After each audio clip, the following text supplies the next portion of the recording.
Welcome to Weird Games and Weirder People, a podcast about role-playing games and the weird, wonderful people behind them.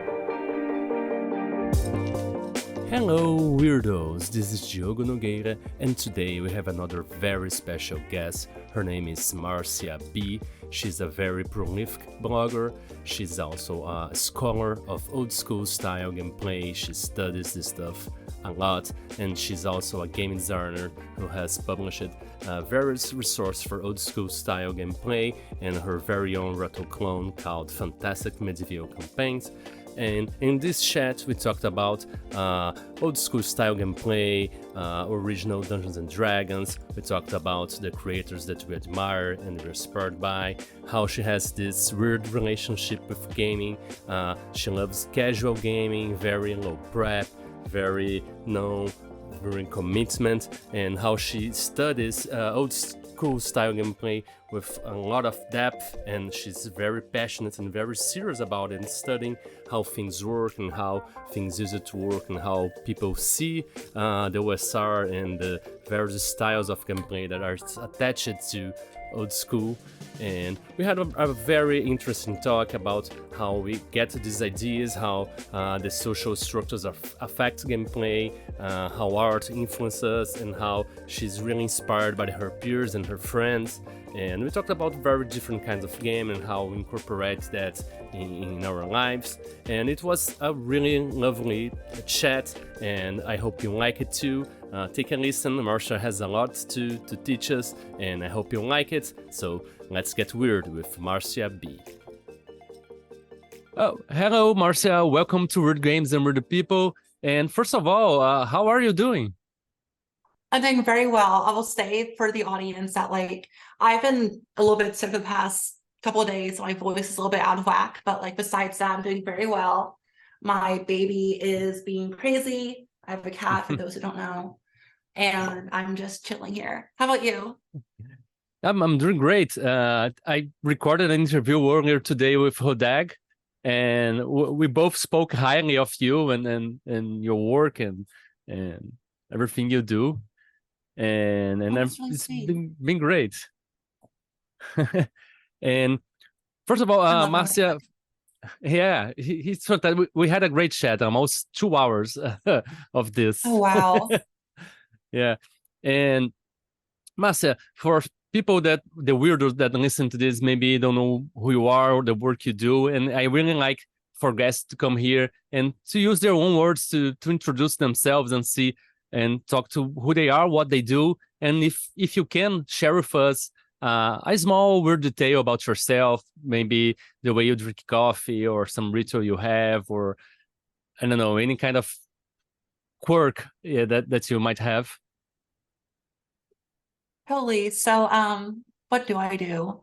Because honestly, I've been asking myself that lately because it's I have such, I think, a casual relationship to tabletop games or whatever in general, that sometimes I feel like I go on here and it's what do I do anyway?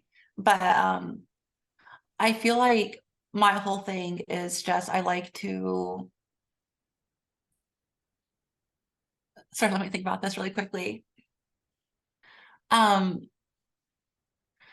So I think I like to explore relationships between I'm so sorry. I'm just thinking so much in my head.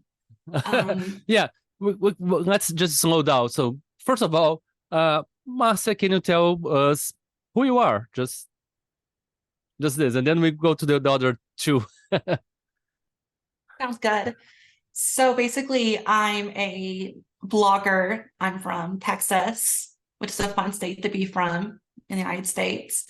I like to play very casual D&D games or other tabletop games basically.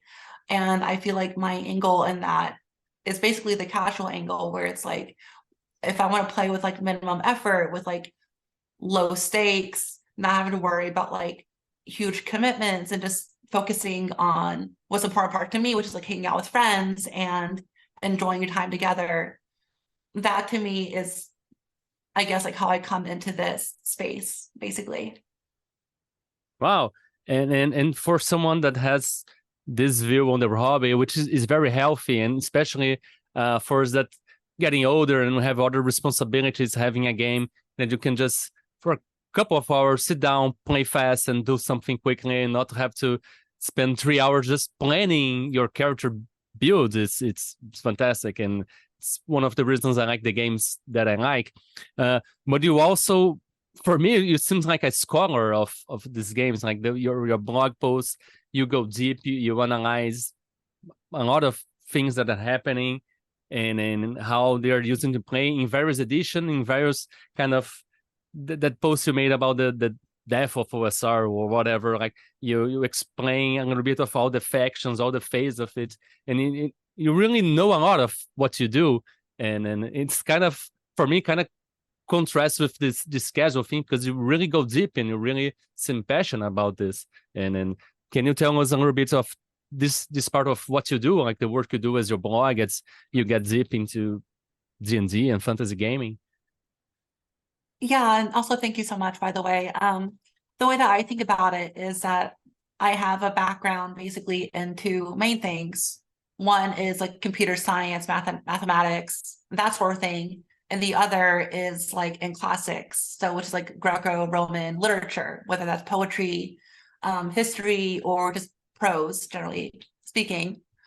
And so I think coming out of that background into this, I find a lot of similar topics where it's like, okay, with tabletop games, you have math, you have obviously literature, you have basically history of a whole hobby that's still like developing and still its infancy, but we still forget where a lot of things come from and how things relate to each other and how the history has really developed, especially because so much of it is subjective and it's informed by like our relationships to the thing.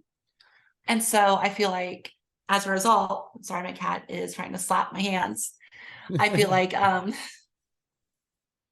silly guy. Yeah, I'm I petting just feel mine, like so it won't bite me too, because I closed the door and there's a cat here, and I'll try to let it out in a few. But yeah, go on. yes. And so basically with that, like I just find in tabletop games, on one hand, I have like the actual activity of playing, which is really fun, but also I have like just such like a wide body of literature that you can look at, that you can learn about, you can draw connections between, and you can see how people work, you can see like how people think, you can learn about how they relate to this hobby and how it reflects their overall like worldviews and things like that. That to me is really interesting. And it's part of why I'm so fascinated by like the history of these things. I fascinated by like the math behind it. All that is related to me in my head. It's part of why I'm so into it. Yeah, and the way you see like the evolution and how the factions kind of contradict each other, but they all seem themselves as the OSR, and I find it funny how some of these factions they want to claim, oh, I'm the real OSR and this kind of stuff. It's always felt kind of weird to me. It's more like an inspiration or something, but yeah. And your work is really appreciative, and you, after all this study, you came up with a game, and you like reconstructed a comprehensive and well thought of kind of remake of original D&D, right? Yes, that's right. So it's kind of interesting because like a lot of people, I guess, talk to me about it as if it's like my game or like it's a game. And the way that I think about it is like less that and more like this is a bootleg of a text, basically. Like the way I think about it is like if you go to like a store in some like random country, you find this book on the shelf and it's like this is basically what we have, but it's like different. That's kind of the experience I wanted to have with this project, because to me, I didn't want it to be necessarily like my take on a game, my like reinterpretation of a game. I wanted it to be, I guess, offer the experience of reading the original text, interpreting the original text, and having that provoke in you, I guess, new and unique readings that you would have taken for granted before, that you don't think about like, this is what it actually says. Because so often people read it and they think they found a mistake, or they think that like, this is so weird, it's out of place, it was better than the original. And it's like, no, it wasn't. It was this weird to start with. It was this bizarre, and that's what I want people to get out of it. Yeah, I understand, but does the text is verbatim from the original, or do you alter the text in some way, or do you explain it some way? And if you do you think a text can be bereft or reading of any subject interpretation as you write it? I just said like presenting the original, but it can. Is it really? Do you think it can be really the original and not something? Anyway, even if unintended, you insert something of yourself in it. I think for sure. And that's something that I had to teeter the line about a little bit, because on one hand, I tried to leave the game mechanics, as it were, completely the same. I even tried to find like grammatical quirks where it's like, this is literally ambiguous in the text. I wanted to make sure to preserve those ambiguities where possible. But you're right in that there's often times where either by accident or even on purpose, I will insert my own interpretation or my own view into the text. And I feel like that's not necessarily by way of the game mechanics or maybe on like a superficial reading of the text, but I think it comes through a lot in how I reword things. Like there's cases where I will rephrase things or point out specific quirks in the text itself, commenting on the original. And that's an attempt on my part to tell the reader, like, one, I'm reading this with you, and two, you should think about this part more carefully, because you would miss it if you were just reading the original and thinking that it was just any D&D, basically. Like there was one particular case, there is a section in the monster volume of the original Dungeons and Dragons where it lists in one bullet point, I think it's robots, golems, and androids, and it says something to the effect of, these are entirely subjective for the purposes of your campaign. In other words, just like, we're not going to tell you anything, you know what these are, just like do whatever you want with it, basically. And then I was so happy people found this in my version. I rephrased that as, you know what the fuck these are. And that really provoked people, because they were like, why would you put that there? This is obviously rewritten.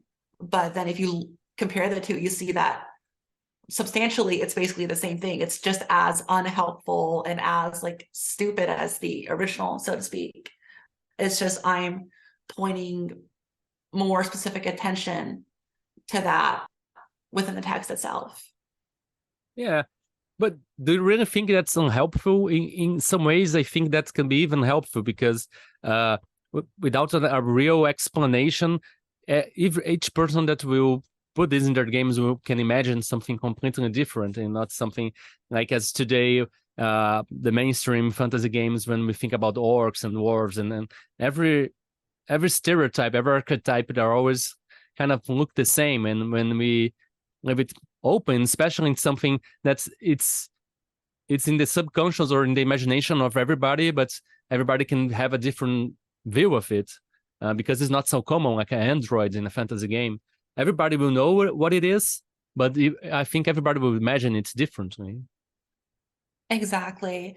And I think it's kind of like a larger, that's like a microcosm of the D&D, I guess, like setting, or I guess like the realm of discourse, so to speak, in general, because it's like we all have in our heads a consistent vision of what D&D looks like in general. So it's like, okay, this is like my D&D, this is your D&D. And a lot of us tend to, in the case of the original D&D, project our own interests, our own vision onto that original version. Yeah. And so I feel like, yeah, in that case, that is like a mission of the larger project, is to force people to look at something that they think is familiar and confront them with the reality that's not as familiar as they think it is. Yeah, that's very, very. And what do you think it's the most, people have the most problem grasping the difference, what they imagine original D&D was, and how you you made them see what was really there, like because that's really what it is. Like we're always perceiving reality through a filter or lenses that we have, that we think we already know this, so we ignore things. Like every day we walk around ignoring things that we take for granted. So what do you think people most take for granted with D&D, and that you try to shed a light on with your reinterpretation or reissue of it? So I think the biggest thing, especially coming from like a blogging context, is I think people very often try to read old school approaches to D&D back into the TSR Gary Gygax editions of the game. And by that, what I mean is that, you know, when you talk about like the old school, the whole idea is that you're returning to this like prior style of play, where it's like, oh, it's player skill, not character skill. You're not pushing buttons on your character sheet. You're exploring the world like as yourself. You're doing combat as war, not combat like as sport. You know, like all these like different like maxims that people have been developing for the past like 20 years, and now have been backporting onto those TSR editions of Dungeons and Dragons. I think that has informed a lot of how people read it. And so the biggest example I can think of is when you think of the retro clones of this edition of the game, you have like Delving Deeper, you have Swords and Wizardry. Both are great revisions of that game. Both make it more consistent, more playable, which are things that you obviously want because you want to play this game. But I think in doing so, they put their own old school lens onto this game, which I think is in contrast, especially the original Dungeons and Dragons. It is very specifically a war game. It's a skirmish war game. It's one where characters, I almost feel like, or I guess like while playing it, I felt like, you know, combat is very structured. It does feel a little bit more gamey. Your character is, when you play it the way, or I guess like in my reading of it, characters aren't all that likely to die. Characters are going to experience more or less balanced encounters. The focus is not on interactions with the game world as a player, but on using your character as a game piece and moving them like across like a tabletop, like a board game. That to me is a radically different approach to playing a D&D than the old school approach, which is much more player skill focused, so to speak. Yeah, I mean, I don't know if it's true, but because I wasn't there, but I mean, from the readings of the history books, as you say, it's even though like the rules were written like that, it's because of the culture would play it, because it was born between like those games that would play even with no dice, like the drama fantasy clubs that people would dress up and they would play diplomacy. All of these games that Gygax were involved in those communities, and with D&D and the combat was the structured part, because was the part that on those games were kind of structured too. And I don't know, I think the OSR kind of tries to look at that history, and some of those people were there and said that was how some of the groups played, and that's how they interpret that thing. Do you think that's a fair interpretation, or do you think it was more meant to be war gaming like this pieces, or do you think it was more as people seem to interpret today as this kind of has a little bit of theater, has a little bit of improvisation and puzzle solving and kind of the player skill kind of focus? Or do you think it was really meant to be this kind of strategy board game and like domain play? And so I think part of it is that we have to distinguish between how the authors might have intended it to begin with and also how it was received very early on, because I don't think it's at all untrue that people, they read this original Dungeons and Dragons and very famously, you had two groups of people who were reading it and applying it. You had the war gamers, and you had more of like the diplomacy, more social oriented people playing it. And then you have not just that, but different conflicting interpretations of the game and how it works, what directions should be taking in. Is it more like a fantasy novel? Is it more like a simulation game? So I feel like all those interpretations existed basically from the get-go. And that Yeah. even with the Gygax, his own views seem to have shifted Oh yeah. from the original D&D to the first version of Basic, which he, I think, helped revise. And then finally the advanced D&D line, where he is very, very strict about, for legal reasons, this is the true D&D to play. And so I think that the OSR, with respect to that play style, it definitely has existed in some form, and there was a seed of it in the original Dungeons and Dragons. But there were seeds of everything in that game. There were seeds of the social game. There were seeds of the war game. There were seeds of the exploration game.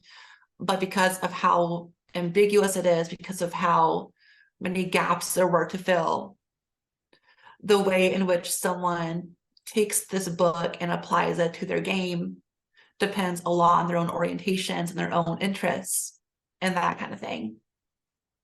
Yeah, and I think that's also because of the hobby was very nascent. I think original D&D seems almost like a collection of box sets of zines that a lot of us do this nowadays. Like they assume that people know what role-playing games are, how to play it, and people just publish the rules and expect people to play in kind of the OSR style because that's something that's already established. And D&D being like the first thing of this, I think they assumed that culture of play they were playing in their community would be a subtext that would be there, and they didn't expect it to grow as it grew. And of course, people that were not familiar with that culture of play would bring their own baggage, their own experience, and that would generate these very different styles of play that exist to this day, and even new ones are, I mean, created, I guess. Exactly. And that's why I think it's so interesting that like so early on, like within a couple of months, within like a year of this first Dungeons and Dragons, you have like all of the other big initial role-playing games like Traveler, what's it called? The basic role play line of Metamorphosis Alpha. things. Yeah. Exactly. You Which have was so the many first game things. that actually referred itself as role-playing game, right? Metamorphosis Alpha was, Exactly. yeah. Yes. And so the seeing like this whole culture just like basically like explode out of the publication of Dungeons and Dragons, I think it really indicates that this text was so unfamiliar to so many people that they all took it their own ways. It inspires creativity because you read it, it confuses you, but also it inspires in you the urge to reflect more of yourself in it and to make something that interests you more specifically. Yeah. And that's something weird that happens with some games. Like that happens to me with DCC RPG. They have these gaps in the text, in the rules, and they even say go on and create it. We're leaving this blank for you to create it. So it's a game that is incomplete, that is given to you, and it says you have to complete it, and you're excited to do so. And I think that's a great thing. But Marcia, for you, as you worked with this game for us, what was the weirdest part for you, like your favorite solution that you gave it to some kind of issue you were finding in the redesigning it and republishing it in a way people could understand and see it clearly? Oh, let me think about that for a second. Yeah. So I feel like the most, let me think. I I mean, keep trying to like talk just to like, yeah. Do I feel like the weirdest thing that kind of popped up was like, there were a lot of points, especially early on, where I had I guess, assumed one reading of something that I realized afterwards was very ambiguous. And so, for example, I remember there was this guy who was reading it, and then he was very rudely correcting me about a point where he said, like, this text actually says you restore 1 hit point for every other day, not 1 hit point every day after the first. And I was like, that's a weird mistake for me to have made. Let me check that. And then the exact phrasing was, it's very, very weird. You don't restore any hit points for the first day of rest, but restore 1 hit point for every other day after. And it's like, what the hell does that mean? So I Yeah, checked every other day. Yeah. yeah. And it's like, what, and that sounds like, okay, if it just said every other day, that makes sense. It's like, okay, it's like 0, 1, 0, 1 hit points.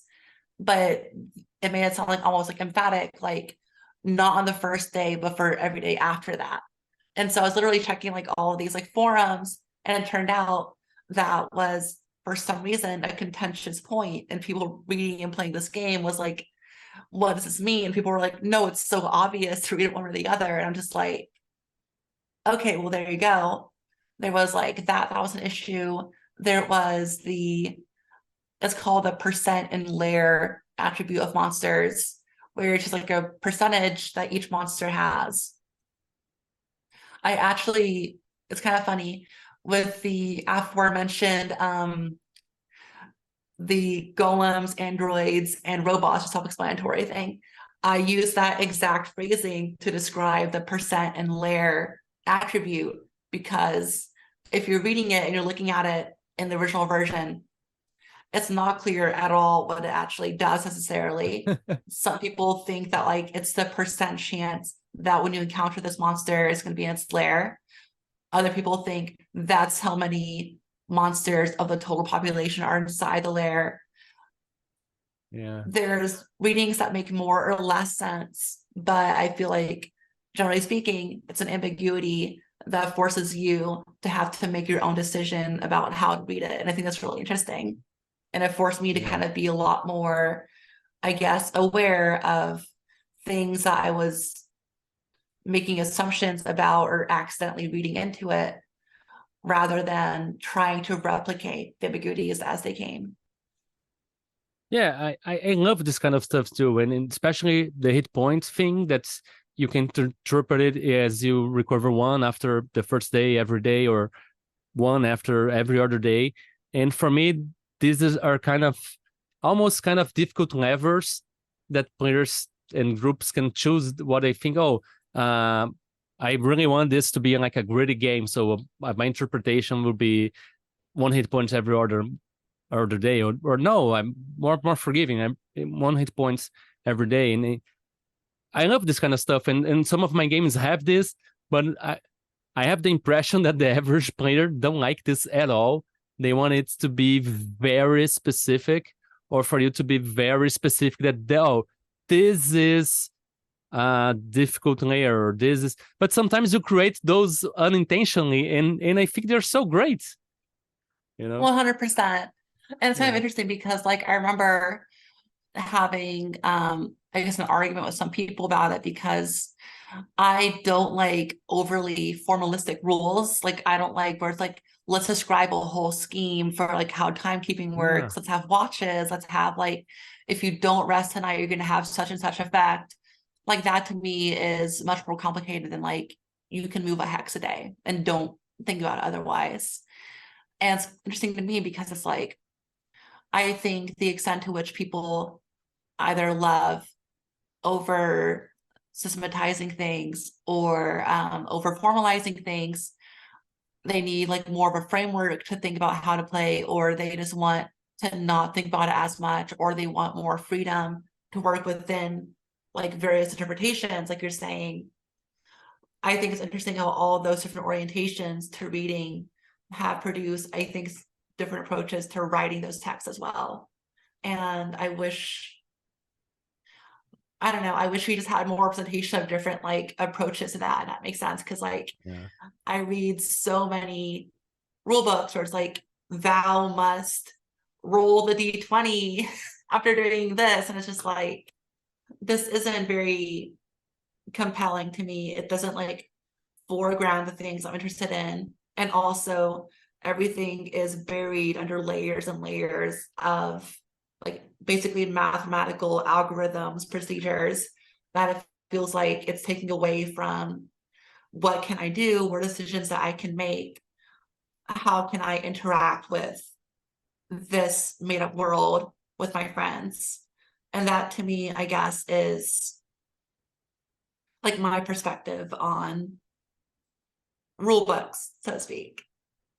I can see, especially lately, like basically two tendencies of game design, especially in the indie world, is some more influence for procedure and maybe even like board game design that has all this procedure to follow to achieve this effect and achieve this kind of narrative, and can be very effective to play these very specific kind of experiences.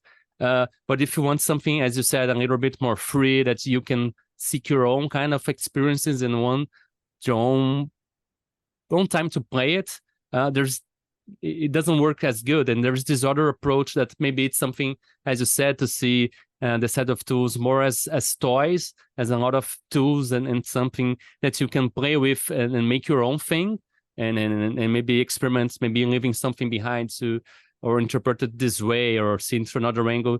And every time you play even the same game, you can tweak or interpret something and create a new game. And that's something I really like. I really like minimal rules that can do most things instead of like a lot of tools to make very specific things. I don't know.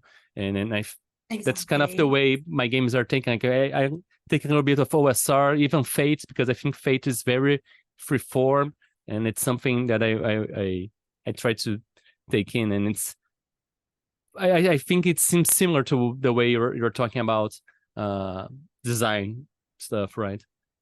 Exactly. And that's kind of what I really enjoy about this original D&D is that like the entire approach isn't like someone's writing a rule book.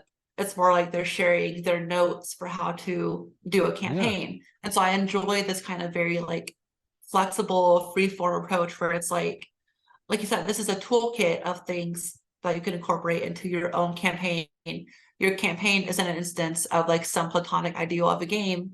It's just whatever you choose to do. And this is just something that you can incorporate to help accomplish that in whatever way you see fit. And that to me is more compelling, it's more helpful, and it's a lot less overwhelming than this is a game. It has a proper name. This is a specific way you play it. That is less interesting to me than this is something to help you make what you want to make or do what you want to do. Yeah. And that's why I kind of said it's very OD&D for me seems very similar to the zine culture we have today, like to make this and then just play with it, do whatever with it. Like, you know what the fuck this is, and this kind of language, as you said, it's very used in zines and has. I mean, original D&D wouldn't do that because like they were like worldwide guys from the 70s and stuff. But you know, I think the way they're presented and the way they thought this would be received is very similar to the zine culture we have. And I just thought about that today talking to you, the way you're talking about it, and thank you for that, for this image, and for me it's kind of Oh, of comforting, you course. know. Yeah, I don't know, for some reason. 100%. Yes. I think it's really cool because like it was factored or sorry, formatted like a zine. You have like all of these early like literal zines that were made as like fan magazines for D&D. You have all these other pamphlets. The fact that everything were just like little pamphlets, little zines printed on the cheap, basically to share with your friends or like with a mailing list, basically. That to me is such like a more fun creative culture because like sure there's some aspect of like commercialization there, but it's still much more amateur. It's Yeah. more focused on direct relationships with the people that you're playing with your friends. And it's Yeah. all about like sharing what's in your head and that kind of thing. And I feel like that is really inspiring. I feel like just to see like what's possible when you don't have to worry about making like a book with like crazy like production costs or like marketing something. Why Yeah. not just make something for you? And if your friends want to participate in it, if like other people want to participate in it, that is possible. But it's not like the goal isn't to just make a product. Yeah. It's making something fun, something like a toy, a game that you can play and create your own stuff. And it's very, uh, I've watched the masterclass game design course from Will Wright from Sin City, and he talks a lot about this, have this approach to make a game that the players can create their own objectives, the players can decide how they will approach, what their goal is. Because like you play Sim City, there is no goal. Like you make your own goal. Oh, I want to make this city very good for housing, or very commercial city, or I want to destroy everything. It's kind of this way that I like to see RPGs too. And I love his course, and I think it's perfect for RPGs, but it's because it has this very focus on making the game about a creative outlet for the players, and I think that works perfectly. Exactly. Yeah. Yeah. Marcel, what do you think about RPGs? Do you think they are weird? And if you do, what would you say it's the weirdest thing about them? Oh, that's a really interesting question, I feel like. I feel like RPGs can be a little bit weird, but I feel like, how do I put this? I feel like they're very reflective of basic urges that we have, like socially and culturally. Like, I remember the whole reason I got caught up in this mess basically was because early in quarantine, sometimes I would play D&D with my friends, like in high school or like in college. But like at that time, we were stuck in our houses, like our parents' houses, for like maybe 2 or 3 weeks still. Like we had no clue what was gonna happen for the next like 2 years. But I was just like, I feel so isolated, I feel so stuck. Um, what if I ran D&D so that way we feel like we have like somewhere else to be, basically. And so I feel like what RPGs capture, at least for me, is a basic urge for social interactions, for hanging out with your friends, and also for escapism into somewhere else. And that's why it's called fantasy, because, like, fantasy is fantasy. It's about fantasizing about something other than reality. And whether fantasy looks like differs for different people, of course, but I think that is a very basic instinct that RPGs tap into. Yeah, that's true. Is that your favorite part would be this kind of escapism with social escapism that you can do with your friends and just escape uh, this hellish reality we live on, or something like this? Exactly. Because for me, Yeah. it's like when I play, my secret is that I don't read anything. Like I never read the fifth edition of D&D, even though I played it for like a good like 2 or 3 years. Like I played it, I would check my character options, but I never owned that book. I never read that book. I was just playing it basically off the cuff, making assumptions on how it worked. Because that's kind of what we all did, or at least in my group, in my area, that's what we did. I feel like to me, as much as I write about like the history of things or the math of things, that is almost like a different interest than why I play games, which is really just to socialize. It's almost Yeah. like an excuse to hang out with people, because it's like, okay, I'll bake some cookies, I'll buy some like chips and salsa, and we can do this for like 2 hours, and then we'll just kind of like talk, we'll just hang out. Yeah. That is always what I look forward to the most, is just seeing my friends Yeah. laughing together, imagining situations that are just like ridiculous. That is really why I think play these sorts of games. Yeah, I mean, I have a difficult playing online, especially because for this, and it's about connecting to people, as you said, like baking cookies and etc. I remember receiving friends at home and having like, would make sausage or like cheese bread with like pão de queijo in Brazil, cookies and this kind of stuff. It was really about that, an excuse to hang out with friends and have something to do, something we can share together and create.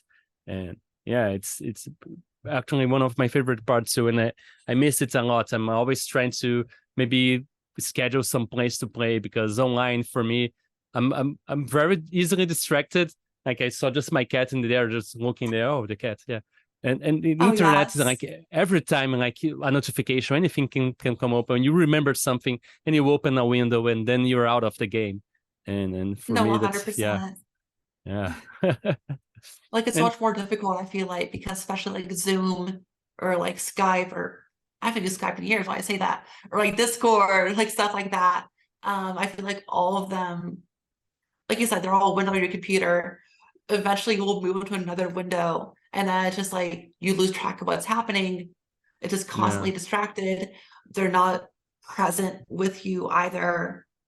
It's really not the same. It's still like fun. It's still like a nice like time yeah, and everything, yeah. but it feels so I mean, we're like doing this. It's fun, but I mean, it's not the same. Like people actually, it's scanning people's brain and see if it's what's the same thing to talk to each other through video conference or being present, and it's not the same thing at all. Like we can look each other eyes through video, but it's not the same thing, Yeah, exactly.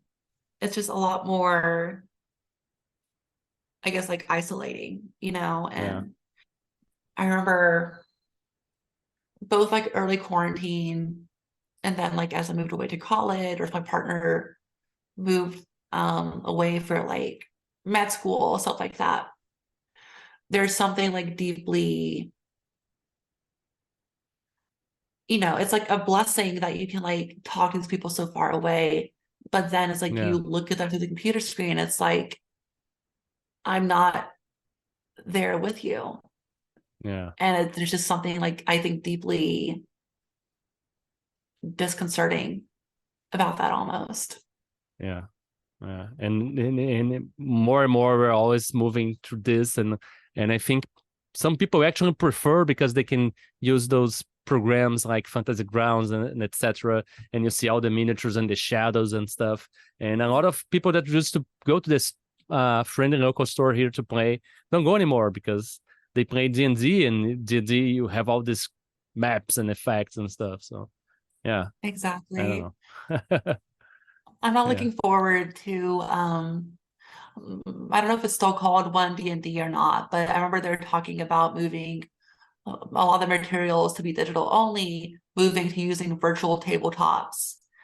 That to yeah, me is a very egregious um thing to do, because like to me the entire experience of D&D is ideally one with your friends directly to each other. The idea of it being mediated through apps and you having like no other option yeah. is scary to me. And so that's why like I'm always like Yeah, on the and grind about mediated by a corporation. Like you have to play through this corporation, So yeah, right. uh, And like it's so sad, I feel like. And so that's why I'm always like, it's I cyberpunk. think my big oh sorry, go ahead. It's cyberpunk. It's D&D cyberpunk. You have to play through this now. Exactly. And it's like that's why I'm always like talking about like you can play D&D for free. You don't need a book. You don't need like anything. You already know how it works in your head. Yeah. Literally, that's all you need for that, I feel like. Yeah, yeah, and you were saying that, and it came to my mind because I played RPG with my kid. He's like 8 years old, and he played RPGs with his friends at school. Like he doesn't have books, but he has dice and he creates stuff and he creates games for me to play with him. And he just makes stuff as he goes, and he makes character sheets and his friends always making, and they, oh, let's draw our equipment. And they don't have like a buy their, they just buy, oh, I have this cape of invisibility, and they draw something and they have it and just play, you know. That's so sweet. And I'm so happy too. Because like I feel like there's a tendency as well, like when you look at D&D and stuff like that, people always say like, you know, it's like play pretend, but there's like a caveat to that. It's like play pretend, but with a bunch of rules attached. Like I remember reading Gary Gygax complaining about his daughters playing D&D. They would be like that. They'd say like, oh, we have this item. Oh, we found this treasure. And he would get frustrated that they weren't playing the game according to the rules. But it's like lately I've been playing this game called Trophy, and literally you get to spend tokens to find treasure, and there's nothing more fun than that. You get to literally make stuff up about the world. You get to say, I found this really cool fancy watch, I found like this or that. People I think really discount how fun it is to make stuff up, I feel like, and how freeing it is, and how like, how do I put it? I just miss being able to think like that, you know? Yeah. To be free again, right? To be free again. I don't know. Exactly. Marcia, I skipped the question. I forgot, but I want to go back to it. And I always ask people to come here for them, because it's weird games and weird people. We would celebrate the weird, and like weird is the new wonderful. But I wanted to ask you, could you try to define what is weird for you, and why are you interested in it, or why are you not? Oh, what's weird about RPGs? No, what's weird for, like, the definition of weird for you? How do you see something is weird? It can be RPGs, it can be in real life. How do you see this word? Oh, I see. Um, that's a really good question, I feel like, because I feel like there's almost like two kinds of weird. There's a weird that's like disconcerting, it makes you like uncomfortable, it pushes your limits almost. But there's also, I think, a weird that it's outside the norms of what you usually expect, but like it calls to you. You want to participate in it. You want to give up some of your, I guess, like normal life for that weird, you know? And How do different traits from one another? Like, who makes the decision? This is the weird, uncomfortable, and this is the weird that it's attractive to us. How do you make this differentiation? like I feel like a lot of it is just straight up like social. Like there's a level of like taboos and stuff like that, where it's just like we don't talk about that here. We don't like think about that kind of stuff. So I'm just trying to think about this because like it's a really interesting question. Yeah. That's interesting I mean, because like, yeah. oh, It's sorry. it's a fun question.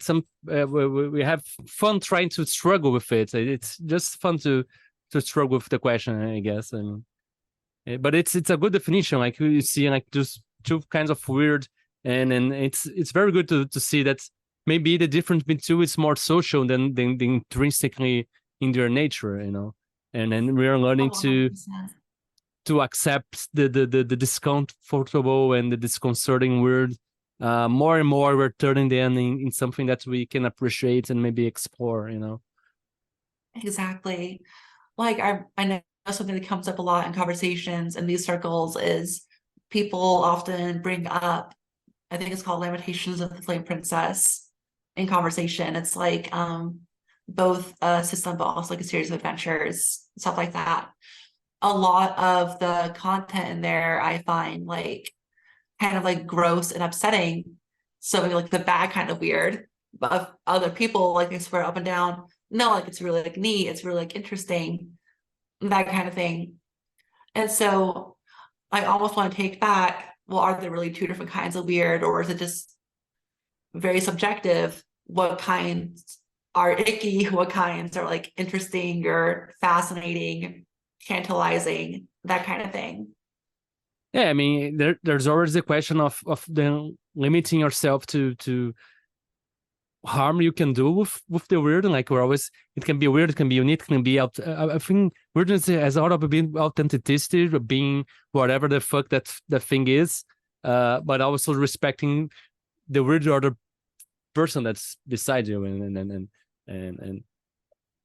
yeah, limitation of the person, for instance, played a lot of with this liminal space between the weird and what is acceptable or not, and they sometimes they maybe have gotten it right or wrong, and then it's a really contentious topic, I would say, right? Oh, 100%. Yeah. Like I see a lot of discussion about things like safety tools, for example. It's just because I guess like in my own context, I usually play people like I know very well. And so it's like, Yeah. in a way, we either have no safety tools or they're implicit in the way that we interact with each other because it's like we know each other's limits, we know what we're comfortable with, that kind of thing. Yeah. The idea of, I guess, like playing with strangers and not knowing what limits they do or don't have or what things they're willing to push or not. Yeah. That is it's interesting seeing it come up so often as a point of discussion because I think it shows that like this is a medium of weird things, and it's like how comfortable are you with different things? How willing are you to explore certain topics? That this is so central basically to the hobby is really interesting, I feel like. Yeah. But I mean, I think talking about safety too, sometimes maybe we don't know, even ourselves, we don't know completely. And sometimes having something like this at hand, even if we don't plan to use it at all, like we know each other. But I think knowing about this and being with a group that respects your limits, and you probably know your friends or respect them, but especially with people you don't know so well, maybe you think we know each other, but sometimes having this and people respecting, oh, okay, we reached the limits that even I didn't know I have.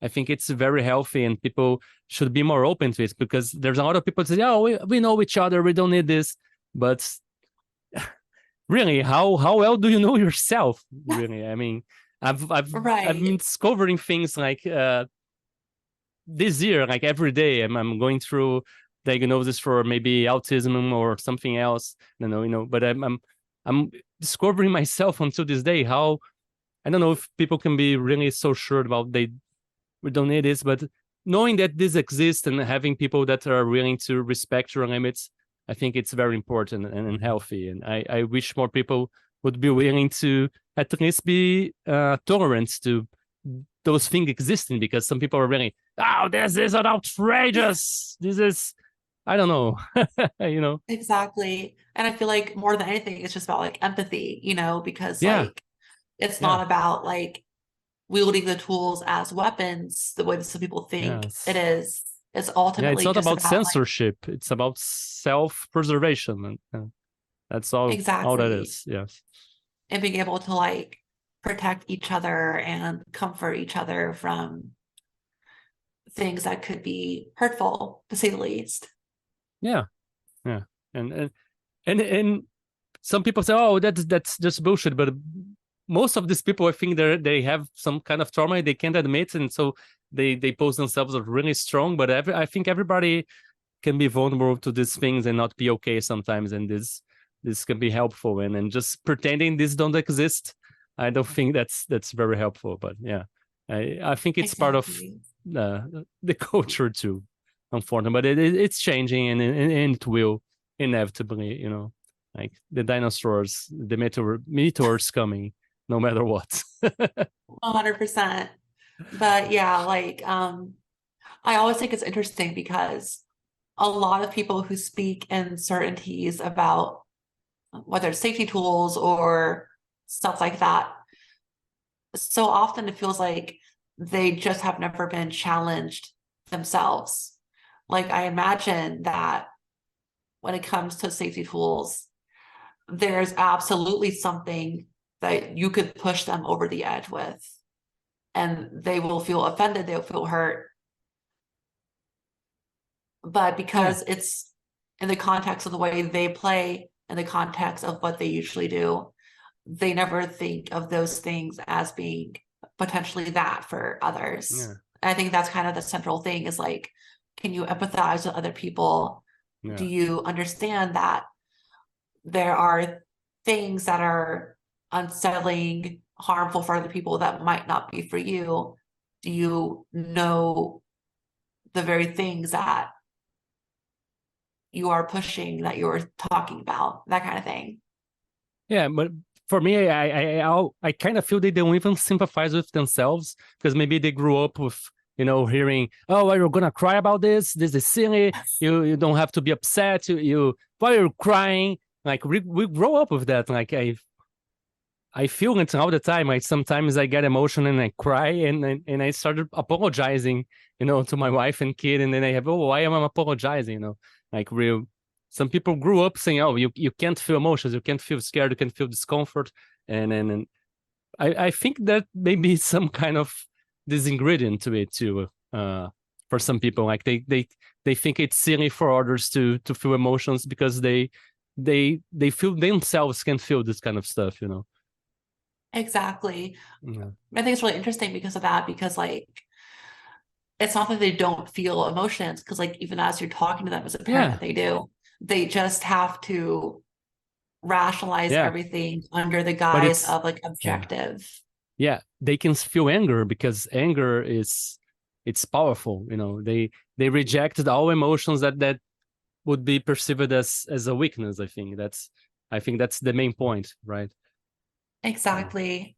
I think it's about projecting power. It's about rationalizing emotions, stuff like that. I think what people maybe don't, or because like maybe take for granted, is that people are very social creatures, and it's Yeah. like you might think you're a very logical person. You might think you're a very rational person who doesn't act like Yeah. under like emotional whims. But most often, those are the most emotional people you'll ever meet. They're just so highly regulated and so strict in how they express those emotions that they can't interrogate why they are. Yeah. Yeah. I feel that a lot because I feel I was in that boat a few years ago before the pandemic, and then like everything changed. So I kind of feel kind of empathy to that, but it's good to get out of that. So yeah, Marcia, getting back to the topic and talking weird, and what would you say would be the weirdest game you ever played? Or Oh, played recently? I don't know. It can be RPGs, it can be video games, it can be board games, it can be whatever. let me think about that really quickly. Because as far as like tabletop games go, I've been playing a lot of very like um mystery games are really fun. My friend Nova has been working on basically her version of what's it called? It's Ravenloft, I think, the vampire adventure for D&D. And it oozes flavor and like scary, spooky vibes.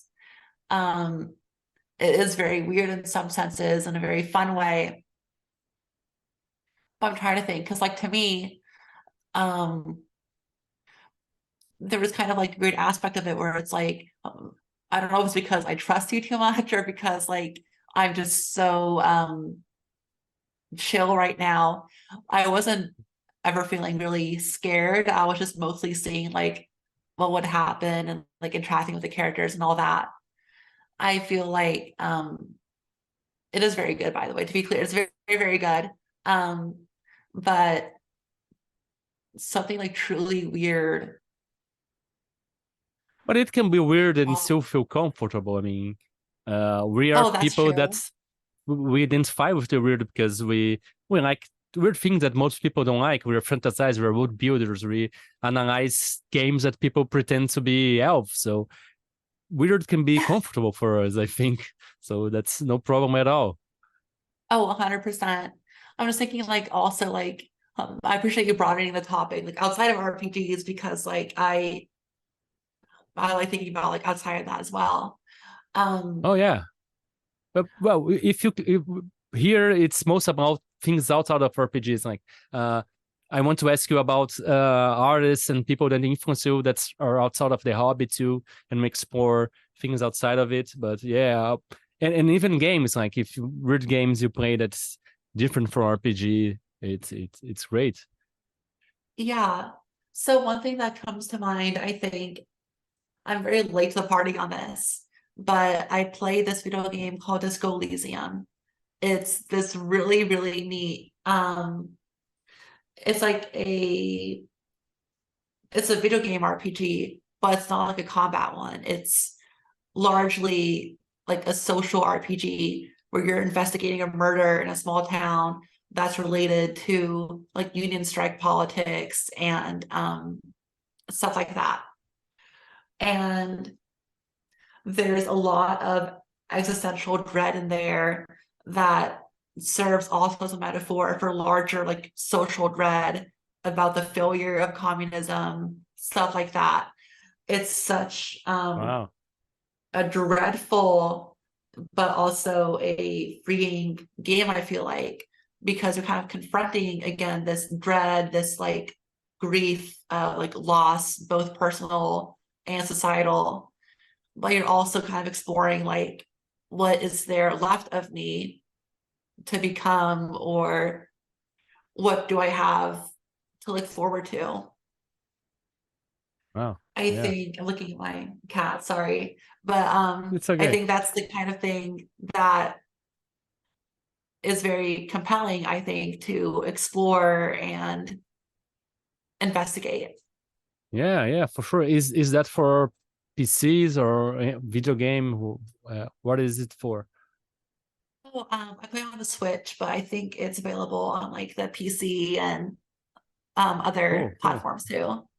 Yeah, yeah. Wow. Yeah, want to take a look at that, and can be really inspiration for like all these horror like games we play. And yeah, for sure. Oh, 100%. Yeah. Hello, weirdos. This is Diogo Nogueira, and I'm back with a word from our sponsors. Me.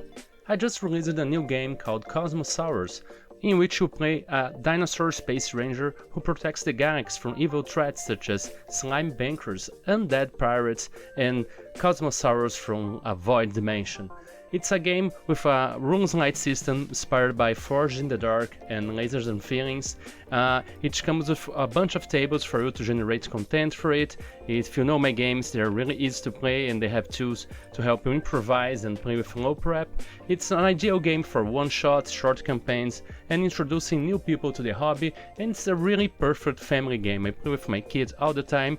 It's a game inspired by Saturday morning cartoons. It's really well illustrated by Lucas Kowalski from Poland, and with a great layout by Guilherme Gontijo. It's a really fun game. You should check it out on DriveThruRPG, itch.io, or exclusively in print on exaltedfuneral.com. I have many other games there, check them out. All the links are in the show notes, so click there. And let's get back to weird with our chat.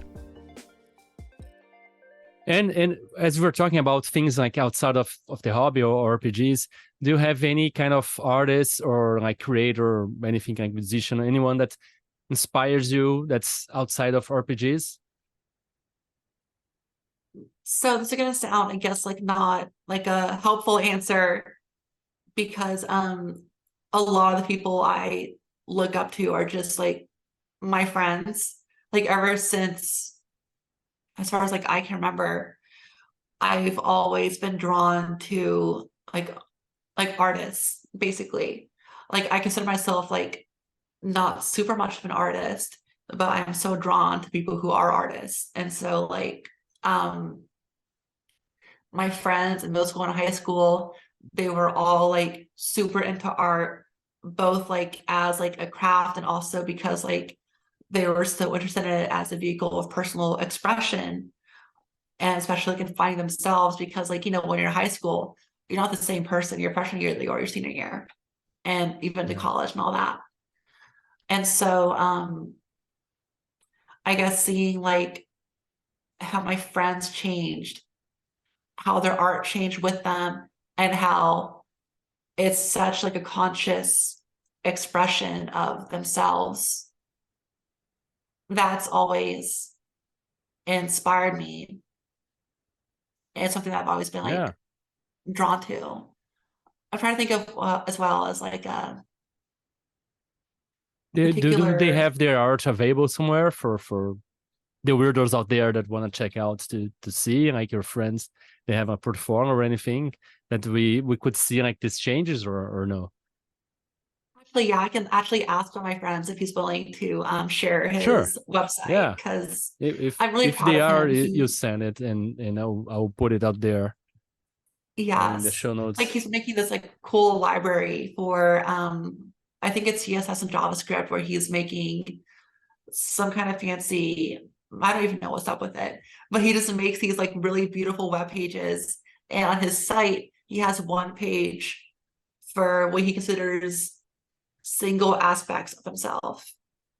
And like it's, you rarely see people treat like programming as an art, but Wow. Yeah. the way that he approaches that has always like inspired me. And we've always like talked about that because maybe I'm a programmer as well. We're constantly like in dialogue with each other of like, how is this an art? How is this an expression of ourselves, not just like a mathematical calculation of something? And so that Wow. to me is That's, like yeah, very so cool. cool. Wow. For a programmer, it's true, that's something very, very curious to see. And but I mean, yeah, of course, it's the way it's a crafting something. So you always will craft this something different. Even like the language, we use the language different. So of course, programming could be very different from one person to another. And like I've in this course that I watched it, like the master class about game design, and always saying like how artists are really like artists. We usually say artists as people that make illustrations and stuff, but I mean writers and illustrators, they're all artists. Like the programmer can be an artist too in some way, right? But I mean, Absolutely. uh they have all this experience in being criticized, and programmers are very secretive about their art, about their craft and stuff, and they're very hard to receive criticism because it's not something that's inherent in programming, maybe circles or something. Yeah. Exactly. Yeah. And there's like a larger issue with like STEM fields, you know, like science, mathematics, and so on. Because I feel like so many of the early pioneers, they were very invested in the philosophical side of their work. Like you have like Einstein, Oppenheimer, like all those people, they were very interested in what implications their studies had for the world. Like not just like what can it do, but like what does it mean for us? And so I feel Yeah. like missing that dimension to STEM is really sad, because like to me, this is not an end, it's a means to kind of like help situate our existence, understand like why are we here, understand how things work, stuff like that, you know? And Yeah. that's why to me, like you can't get rid of the two. It's not like STEM is a separate thing from art. I feel like they are in a close relationship with each other. They inform each other. And Oh yeah. that I think is like very fruitful and interesting to me. Yeah.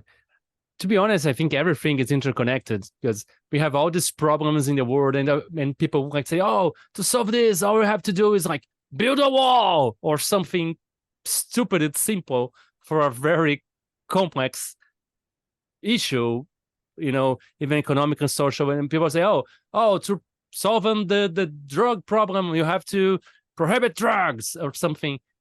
Everything is connected to everything, like even like art and math, or even the problem. So yeah, of course, it's not something like simple. Just do this and this will work. Yeah. for sure. Exactly. And Yeah. I feel like when Marcia, people like say stuff, oh, sorry, go ahead. no, go ahead, go ahead, go ahead.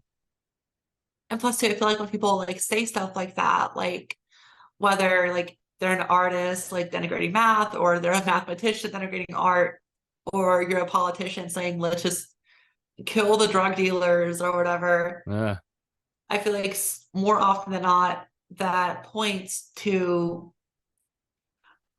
I think, their own interest as an individual, not wanting to see past themselves.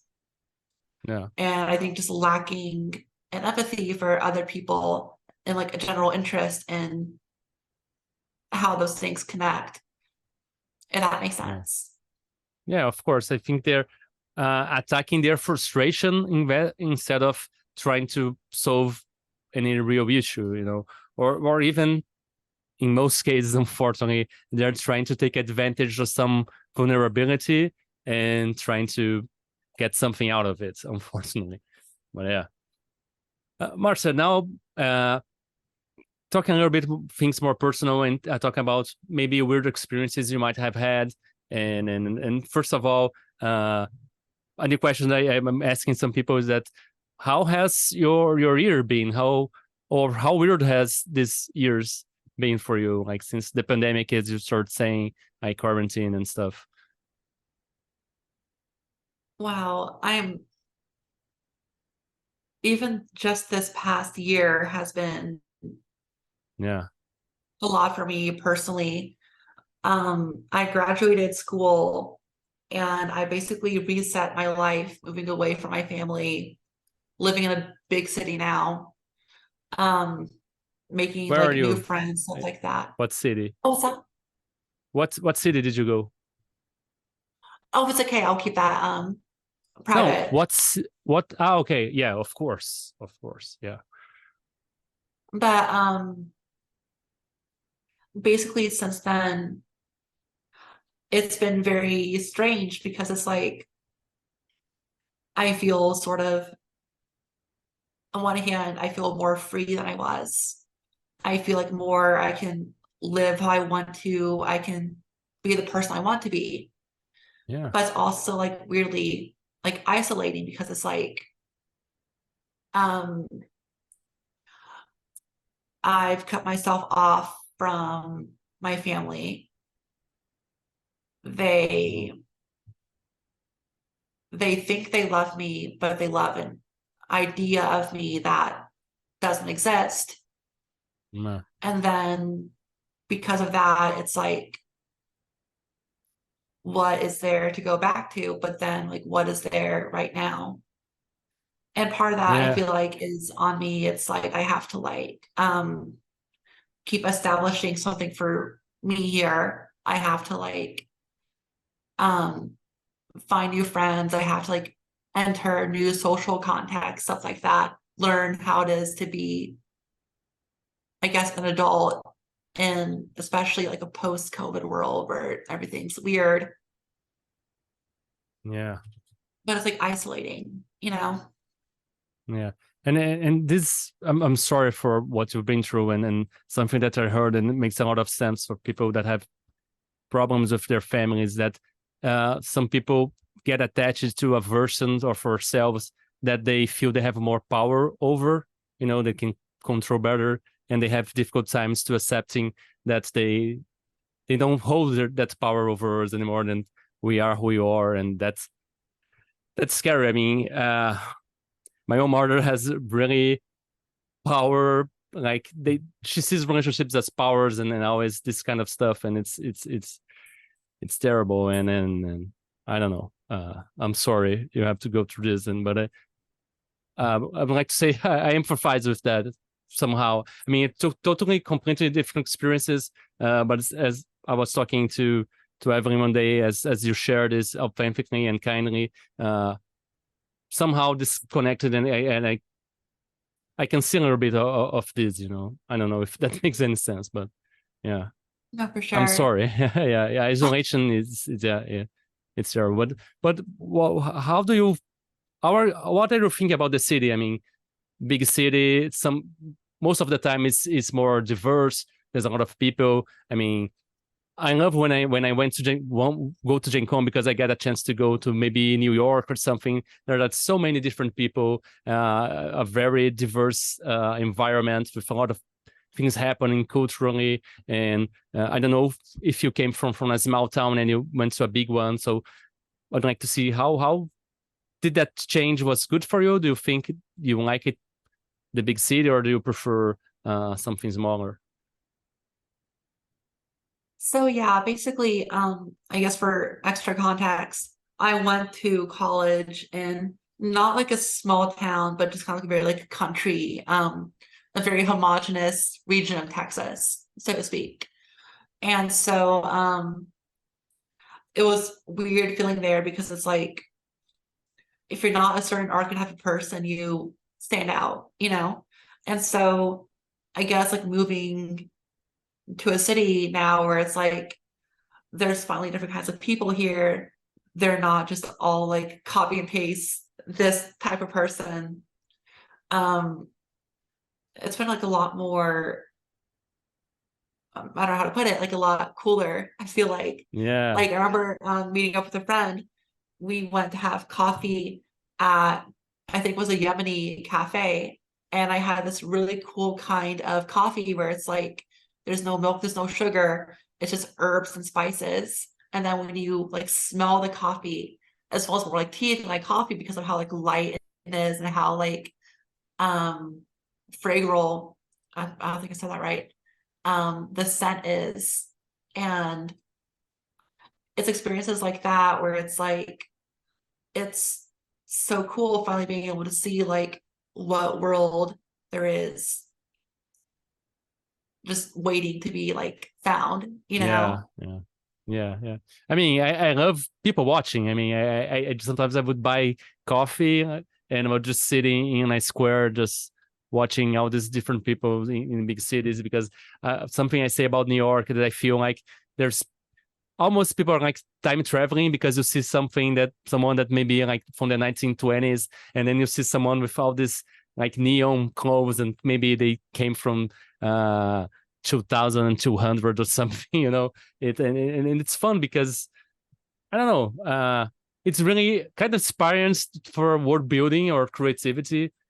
When we see different stuff, our brain struggle to adapt, so we kind of create new connections and things like this. And that's why sometimes in like creative text they say, if you go for a walk, try to take a different path sometimes for you to see things differently or something, right?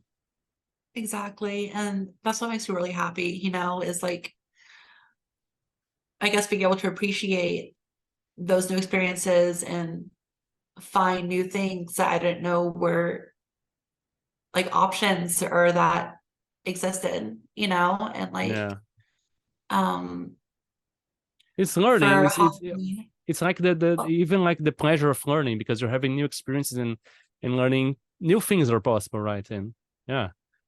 exactly. Like this Halloween, I visited my partner in her city for a Halloween party with her friends, and it was like a frat party. It wasn't very good, I will say. The place just smelled kind of bad. There wasn't anywhere to dance. Everyone's kind of standing around. We're just like, what do we do here? And so we just went back to her friend's apartment. I passed out on the couch because I was like 3 drinks in, but everyone else, or I guess 3 others passed out, but everyone else were watching like old episodes of Scooby-Doo on the TV up to like 2 a.m. And waking up there was just kind of like a feeling of like I love being here, like it's so like Yeah, it makes me happy to connect to these share weird this. people, right? These weird people that share this kind of kinship, I think, isn't kind of the Exactly. thing. Yeah. And it's like, for me, sometimes it's feel like it's kind of the family I kind of choose, and it's there for me. And it's, I don't know, it's different, but it's also very good. Yeah. Right. And this makes me really just happy to think about like what my future will look like because it's like things are already like looking up, I don't have to feel isolated because, I have friends, I can make friends. There's places where I can be, there's places where like I can be with other people. And that makes me just like really happy, Yeah. For sure. And sometimes we have to remind ourselves that because our brains like to play tricks with us and make us believe things that are not true. So yeah, have to remind ourselves. And Marcia, talking about or the weird experiences you might have had, did you ever had any experience with altering states of perception or awareness, be it by dreams, meditation, or even psychedelics or out of body experiences, something like this? I have. The first thing that comes to mind isn't, I feel like, a real answer, but it's one that I always think about because we love to talk about like ghost stories here. Like, if you ever like met a ghost, do you believe in ghosts? Oh yeah. There was this really good restaurant in Waxahachie, Texas. It was called the Catfish Plantation. And just like this southern food restaurant. They have like catfish, they have like just plates of like really good southern food. But it's also apparently, or it was, the most haunted restaurant in America. And so literally I go there Oh, around 12 years old. Um, I felt someone like tickling my knee. And so like I was like yelling at my brother's like, stop like touching my knee. You're being weird. And it's like, I'm not touching your knee. But then my dad was like, did you read the menu? And I was like, no, I didn't read the menu. I was so like pissed off that someone was touching my knee. And then he handed it to me, and on the back it lists like all the ghosts who live in the restaurant. And one of them was this pervert ghost who likes to touch women's legs and hair. And I was just like, wow, fuck that. Fuck that, actually. I do not. The food's wow. very good though. Like literally, we used to go there like every Christmas, because they also have like You used to you went little. back there? Oh, absolutely. Yes. I love the food there. And also at Christmas time, that city has like a Bethlehem recreation for Christmas. And so we used to Wow. always go to the Catfish Plantation, then go to Bethlehem. Now it's closed because of COVID, and that makes me really, really sad because Yeah. one, their food was so good. The last time I went, I tried alligator. It was so delicious. Yeah. And now And the goats now are it's unemployed now, so what's what you're gonna do with this unemployment of ghosts, you know? It's sad. exactly. Where are they gonna go? There's be like some other like haunted house in America that they'll move to. But that's the first Yeah. thing that comes to mind. Both Yeah. of my parents and their workplaces, they're both like super haunted. Like my dad's workplace, um, he used to hear like footsteps like on the roof following him. And the Mhm. janitors there were sometimes talking about like seeing like little kids' footprints in the bathroom, like after hours. And it's just stuff like that where it's like, that's really freaky. He always he's like evangelical Christian. He ascribes it to like demons who are trying to like um spook people for some reason. Um I don't know what's up with that. I honestly don't know what's up with Yeah. that. I don't believe in ghosts or whatever, but it's still kind of like fucked up, right? It's like a little bit scary. It's like a little bit weird. Yeah. Yeah. I mean, I was gonna ask that then. Even though the experiences you had, you say you don't believe in ghosts, then so, uh, how do you reconcile these experiences with not believing? Because I had stuff too, and for me now, I think, oh, maybe it was night terrors because it was when I was sleeping, and it happened. And but for you, do you think it was really just like your brother just uh teasing you or anything? So honestly, like now in hindsight, I think it must have been my dad doing that because he's the one who knew about the ghost. Oh yeah, of course. But I don't even know that for sure, to be honest, because it's like, I don't know. I don't know. Yeah. I feel like a lot of times people have an active imagination. And I was talking with my therapist about this because she also studied, I think, the intersection between like religion and psychotherapy, that people will rationalize their world just to make better sense of it, to feel like they're more secure in what they're doing. And so I feel like that is just like a very basic human thing that we do. It's like every day. Like people talk about Yeah. like early religion. It's like you burn your wheat or whatever to appease the god of farming or whatever it is, because like this is the only way you've made sense of how can you get a better harvest this time around. Like that's all like BS, by the way. Like I'm just trying to come up with like a random example. But like Yeah. Yeah. it's that kind of thing where it's like I think that we have a tendency to want to explain or over explain the world, because otherwise it's a lot scarier if it's Scarier. just Yeah. Yeah. unexplained. Yeah.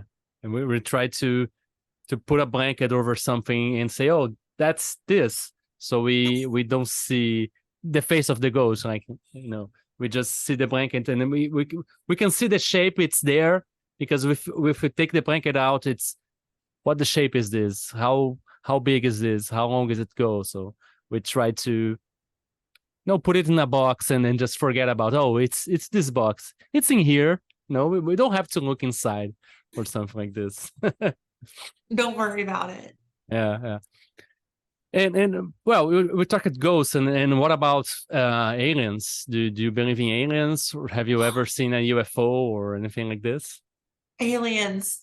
Okay, so I've never had an alien encounter, but one of my favorite places to go to that for some reason I've been to like every couple of years, just like off the cuff, there is in Roswell, New Mexico, a really, really fun UFO museum. And it's there because Roswell is like the place where the UFO apparently crashed and they found like alien Yeah. bodies apparently. But it's so deranged and fun because it's like a crackpot museum. They have like all these like strips of paper on the walls. They explain like ancient aliens visiting the Mayans and everything. And it's such like a weird little Yeah. place that like it makes me so happy. I It's funny because like statistically aliens maybe exist. They probably do. We're probably someone else's alien, but it's like, I don't know.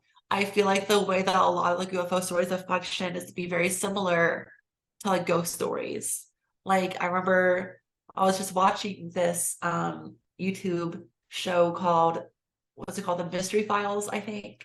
It's a continuation of BuzzFeed Unsolved, but it's by the creator's own channel now on YouTube.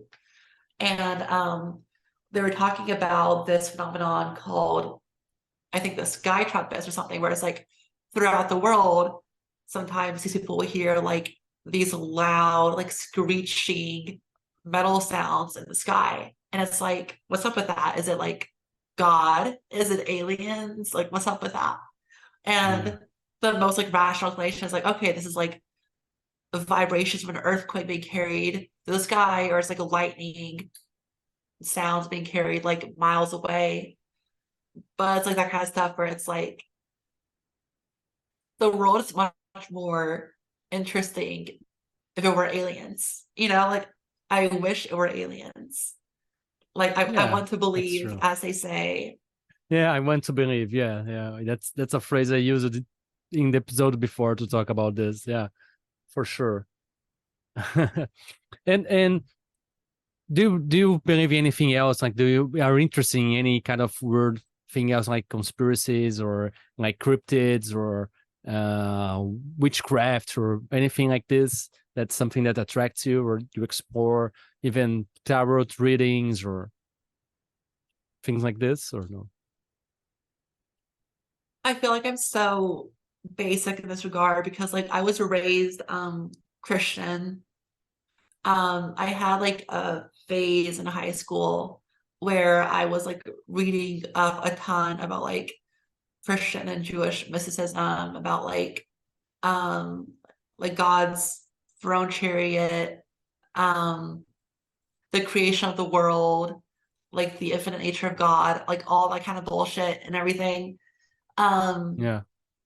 and it's funny now because like years later, the only thing that I've gotten out of that is I have a superstition that I can't say God's name. I'm not Jewish or anything, but like that to me has like always been ingrained in my head as like, no, that's like real shit, you know, like you don't want to like invoke that upon yourself. And I guess part of it is like maybe it's like hope on my part where it's like if God is real or whatever sense God is real, that's like worthy of like respect and fear, right? So you don't want to like call that like into your life because that's like scary, it's disrespectful, whatever. Yeah. I haven't been able to square it because like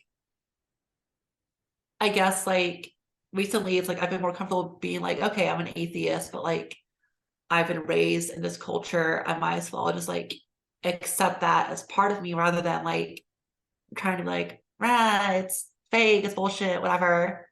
But Yeah. it's interesting because like I realize more seriously, it's a part of me that's so ingrained that I can't not like rationalize Yeah. the I world around me understand. through Yeah. that lens. Yeah. But I mean, one thing that if you allow me to say is that we have this vision of this revengeful, punitive God, and we say that we were created in His image. But I think this image of this vindictive and very passionate God, and that will punish us for this thing, this it was created in our image, and this is not the contrary. You know, we're not created in His image, but we're creating Him in our image, and we're imperfect, and I think this vision of God, I mean, we fear Him, and I don't know. I mean, I'm an atheist too. I was raised in Catholic, but uh, uh, I've been hearing things about philosophical things that makes me think about this kind of stuff, and I don't know if it might help you, but I think that it's maybe more helpful to think that if God exists, He wouldn't be as vengeful and as proud and as egotistical as we are. You know, like for saying His name is gonna punish us or something like this. I think it has a lot more about us than about God or something. I don't know Oh, if it makes any exactly. sense. Yeah, yeah, No, for sure. And like I always think about in that case how like, you know, if you're like in a like Marxist circle, you always hear like sometimes like as a joke at this point, religion is the opium of the people. But people sometimes take that like in modern times as like, oh, it's like an addictive substance. But really what he meant it as and that point in time was like it's how people cope with the world around them. yeah. And by It's extension, it's like when you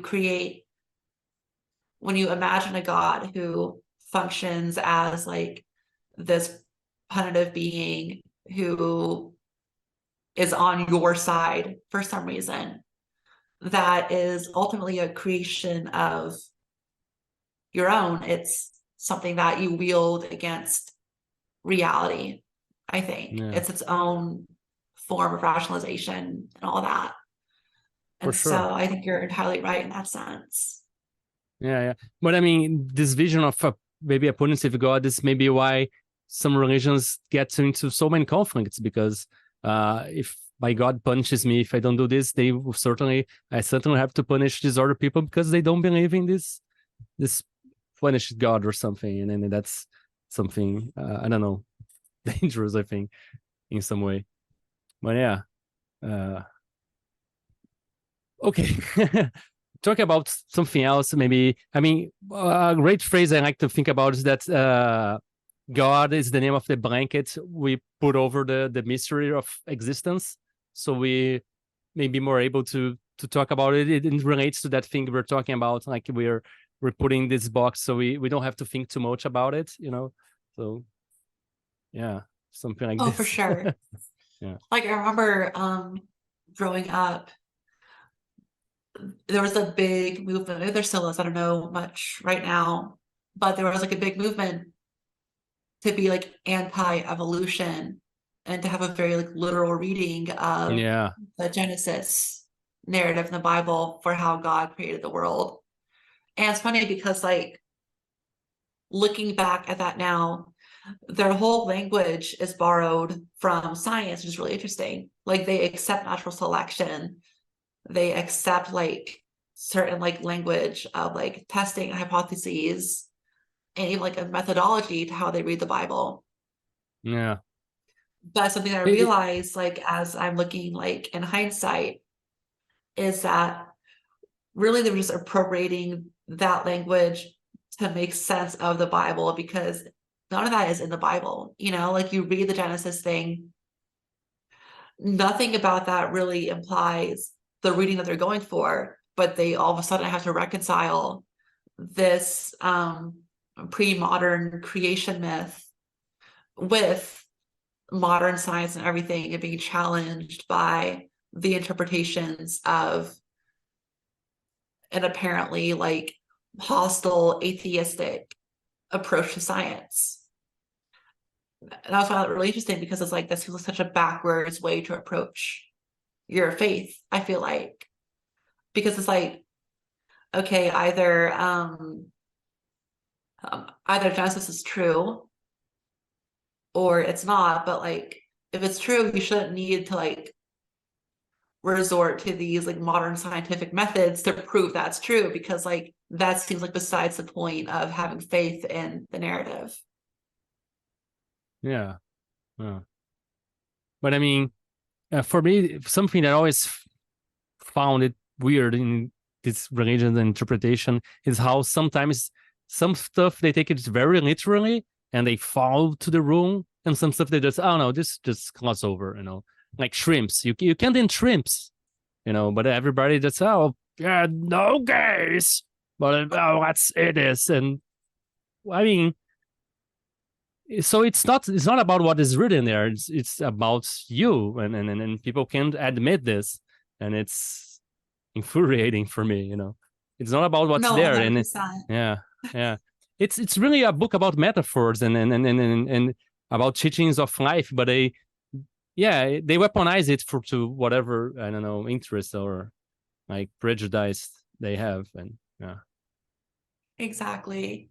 Well, something I think is like very like beautiful about the Genesis narrative, like after like years of like reading about it outside the creationist context, is Yeah. how much of it is really not about the creation of the universe at all. Like you read about the background which was written, you realize that in a way it's a secular retelling of a Babylonian creation myth. And so people's like, oh, they ripped it off, but like, no, it's like deeper than that, because it wasn't that they were like ripping it off, like just replacing the name of the Babylonian god with theirs. They were almost in a way criticizing it and putting their own twist on the myth, such that it gives it a more, I guess, like a rational worldview than one that's very like fantastic and mythic. And at the same time, in doing so, in their view, they're able to criticize the Babylonian like idolatry, the religion, and all of that, and say you have no right to enslave us, to oppress us, that kind of thing.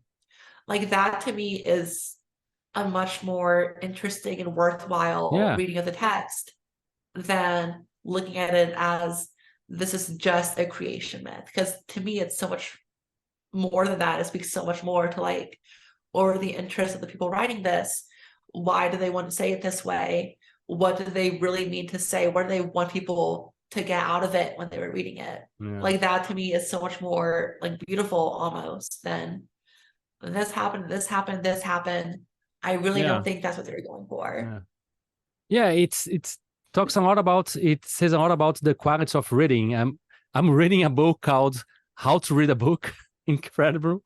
But yeah, but it talks about that, like the levels of reading, like the first fundamental that are like taking very superficial what is written there. It's what we're saying, like, oh, this happened and this happened and this happened.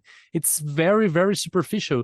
And then you get deeper and you see, but what does this person trying to say with these events? Because one thing about humans, we learn much better through story, through fiction, through something, a narrative, than to just stating facts. So what basically I would say, like Bible or this religious text, are teaching tools and talking about living, how to be human and how to be a person, but they hide this through history and fiction. Neil Gaiman has an excellent story about this. It's, like fiction is a way to tell truth through lies, you know, and I think that's how the Bible kind of is. But a lot of people just see the surface and they don't go deeper to what really is the meaning or the teachings in there. You know?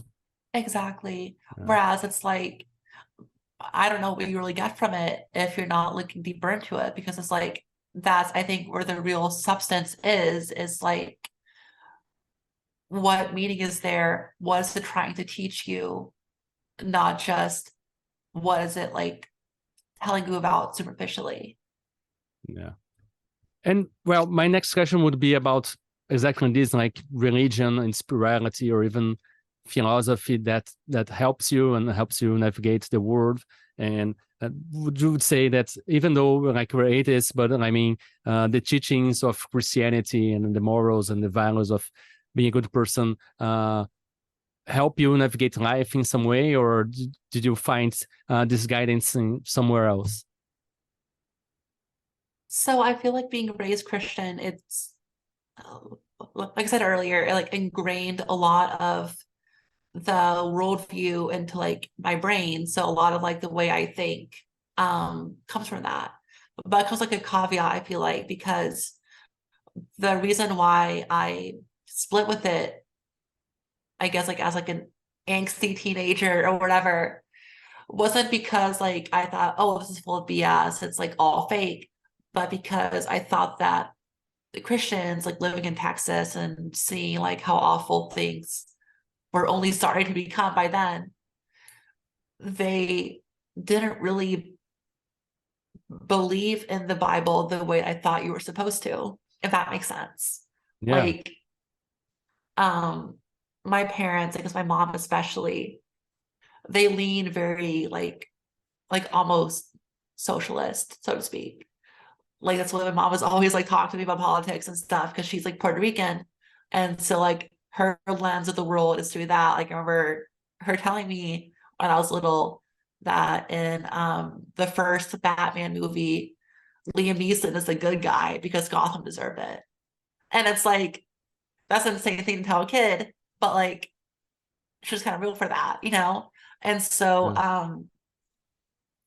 that's just to say that like what I saw in Christianity was kind of like an inversion of what I thought I had been taught all my life. It's like, okay, where's justice? Where's like actual like care for people? Where's, you know, like any of that? Yeah. And so I guess where I'm at with it now is like, oh, I'm a Marxist, communist, whatever. But so much of that is informed, I think, by my like upbringing, whether I want it to be or not, where it's like, maybe I don't believe like in God as like a person, but for whatever reason, you know, because of society, I have ingrained in my head that these are things that we should strive towards as individuals, and I guess like as a social group, stuff like that. Mm. So But I think reading the Bible, you said about social intimacy, how texts would have their own interpretation and probably revile this kind of social values. But one thing that I always struggle here in Brazil, we all has this anti-communism, anti-socialism, anti-left propaganda, and always talk about Jesus. But I mean, for me, what I read about it, I'm not a really deep study, but it was about sharing. And for me, I don't know, Jesus seems very kind of socialist in many ways about this, like taking like, oh, the rich won't get into heaven, and all, you don't charge interest and this kind of stuff, and treating people as equals, and those that take too much. And I don't know. You probably read a lot more than me. How do you see this connection of being very very religious and very anti-social things, and at the same time having these very social actions and caring for the poor, and talking against greed and accumulation of stuff in Christianity? How do you see this reconciliation there? So it's interesting because like one of the early trends you see in, I guess, like communist literature, on one hand, this is because like some of the early pre-Marxist socialists were just like Christians who were like, we should apply some Christian ideas like into society, make it more like a welfare state, basically. But the Marxists went kind of further in that they saw the early communist parties as like a secularized church, which I think is kind of interesting. Because if you read like the Apostle Paul and his epistles, you see that what a church to them back then, it wasn't just like a place where we sing songs or whatever, this is a sermon. It's more of like a community of people who are living in like an almost like insular, I guess, like community inside like a larger Roman imperial context. And so you have like, I think it was Engels who was like making that comparison to begin with. There was someone else, I forget who was writing about Jesus as if he were like a proto-proletarian revolutionary. I do feel like that's a little bit more iffy because it's like, it's a very different social context than we have. And so I'm hesitant to make like those direct comparisons. But I do feel like in particular, the Apostle Paul has been very influential in, I guess, like how I think about things and how I see the world for some reason. There was actually a book that I just read. I don't know if I have it up here. Yeah, it's called Paul Was Not a Christian by Eisenbaum. Wow. I forget her first name. But the argument is that Paul wasn't starting a new religion, but rather he was a very orthodox Pharisee Jew who was trying not to convert Gentiles necessarily, but to get them to repent against idolatry because the apocalypse is coming soon. And so it's interesting because it's like he's not trying to start a new religion. He's just trying to get these Gentiles to enter into a different political philosophy, so to speak. And that's an argument that she makes in that book as well, that in that time period, Judaism wasn't really like an ethnic religion, or this wasn't seen as such. Really, it was seen more as like a political identity, especially in the context of like Hellenistic politics. It was seen as like an alternative to like the Hellenistic philosophy of like states and whatever.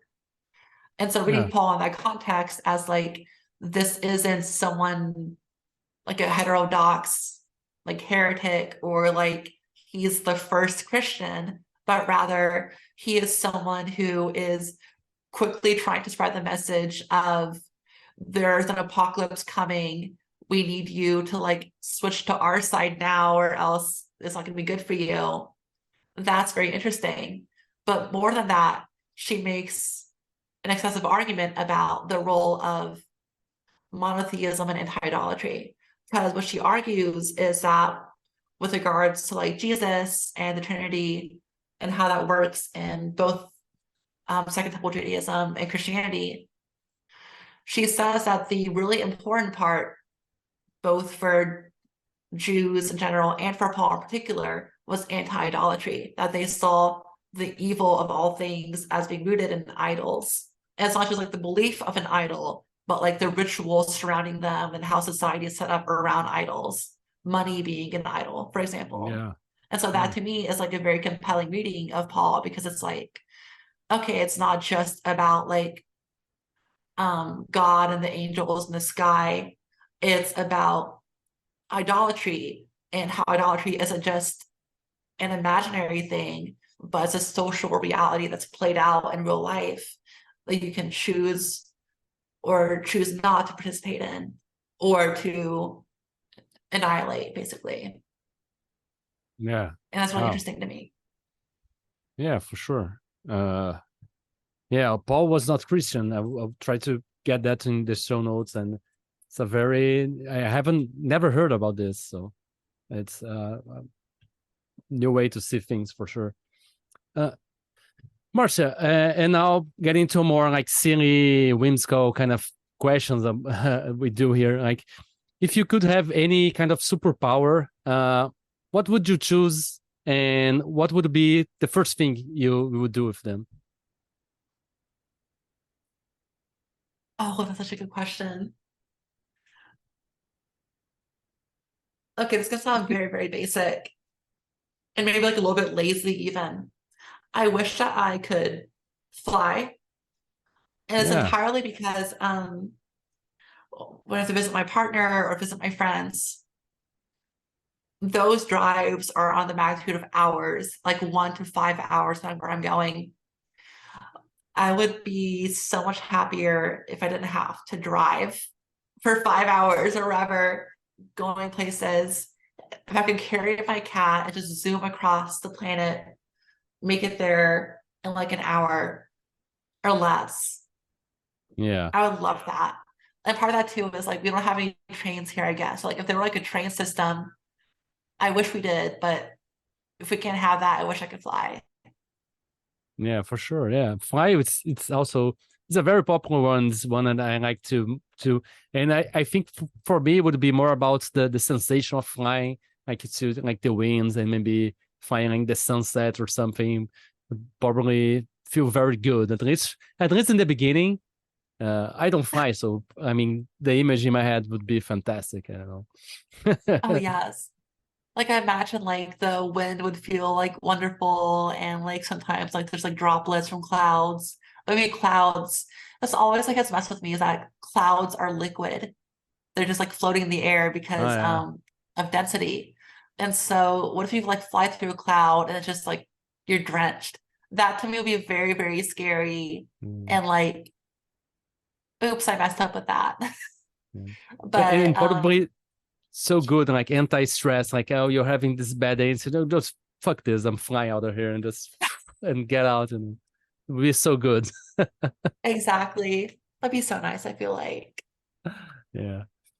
And now something else, like if you could make any weird thing or fantastical sci-fi thing real in our world, what would it be and why? It can be a place, Ooh. creature, anything, power, I don't know. When I was little, I was obsessed with, there are these machines, I think of them in Spy Kids 2 and Back to the Future Part 2, where it's like these like fancy little microwaves that just kind of like magically generate like pizza or like a burger. Like I was like, oh, that'd be so cool when I was little. Like now I can cook. yeah. But if I were little, I would have said that. Let me think of like a real answer. 3D food printer. Yes, like I feel like that'd be like so, or like if I were like 7-year-old me would be like, that'd been so cool. I wish we'd had that. Just trying to think like, have you ever seen this show called Upload? oh, I've heard it's so good. Yeah, and they have these machines there, like this micro. Oh, I'm gonna print a steak, and they print a steak or something, because in this dystopian future, actually grown real food is like super expensive stuff. So most people just print stuff, That's so fascinating. Uh, I need to watch that show. Is that the one where he uploads his brain into yeah. like, Yeah, the thing yeah, is, when people would be dying or not, they created heaven in like virtual reality. So you scan your head and basically implode your head, but your consciousness becomes this AI in this virtual world, like World of Warcraft or anything. So you have various type of settings you can choose. So that's basically heaven. And the plot is around someone that went to one of those fancy places, but were actually designing one to be free for people, but he was murdered, and what happened in that. It's a comedy. It's created by Greg Daniels, which was one of the people involved with The Office, the sitcom, which I love. I love The Office. I'm fanatic about it. And the people yes. that make it, and Greg Daniels it's very good. So the upload it's kind of fun, but it's dark, it's mysterious, and has a lot of social critique and philosophy hidden in it. And I mean, all the stuff they made, like The Office, The Good Place, is from people involved in The Office too. I don't know if you saw Oh that. yes, I love The Good Place. Yeah, it's so good. Have you seen the book, How to Be a Good Person? I have not, no. Yeah, it's from the creator. They wrote a book, and it begins with this: should I punch my friend in the face? And no, of course no. And he explains why. And the next question is: should I punch my friend in the face if he does this? And no. And then it started explaining all the different philosophical schools and why you have to be a good person. It's very funny. It's written with comedy. It's a very good. If you like the show, if you want to explore, like interest, you were a scholar, so you probably know a lot about philosophy already. But it's for me, as I'm starting to study, that was a fun read, and I love comedy, so yeah, it was a fun show. But That that sounds was so all about fun. the 3D footprinter. It's on the upload, and if you should watch it. It's a very very cool show. About that, have Absolutely. you been seeing any weird kind of show that you could recommend us to the weirdos are listening to this? Oh, okay. Let me think about this because okay. Last summer I was really, really, really into I think it's called The Dropout.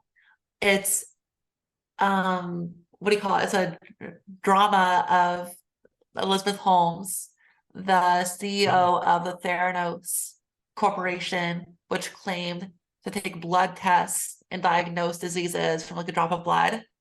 I was obsessed with that show. I was literally vampire Elizabeth Holmes for Halloween.